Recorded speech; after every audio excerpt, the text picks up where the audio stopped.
Right, Ariel. So, as you mentioned, there's been bad blood for decades between the two countries. In short, each side is accusing the other of supporting separatist movements in the respective territory. Algeria is accusing Morocco of supporting the MAC group, which are working for independence in the Kabila region.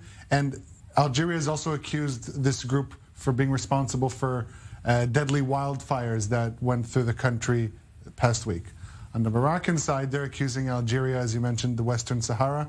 They're accusing Algiers of supporting the Polisario independence movement, who have been fighting for independence in the Western Sahara region. Now, this region was also in talks regarding the warming of the ties between Morocco and Israel. The U.S. supported the Moroccan authority in that region in response for agreeing to warm the ties with Israel. So that's kind of at the backdrop of this. But for decades, the relations have not been close.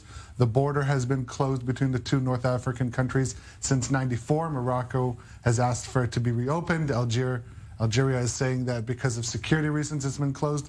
And I think, these hostile actions that Algeria is citing, it's just a accumulation of steps, which includes the support of the separatist movement, warming of ties with Israel, including Israel as an observer in the African Union, and the Algerian foreign minister also accused Israeli foreign minister Lapid of a bunch of statements against Algeria, which he said were unbased and unfounded. So what did Lapid say? I understand it has to do with his speech during his first visit to Morocco just recently.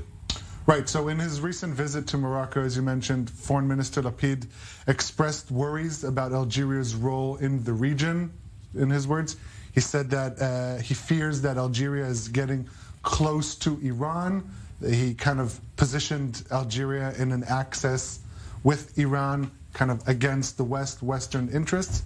But the Israeli angle is also a bit larger. Algeria has accused Morocco of using the Pegasus software by Israel's NSO to spy on Algerian officials. So there is a lot of bad blood, and this is just the next step. I will just mention that consulates in the two countries are still open, despite diplomatic ties being severed. Okay.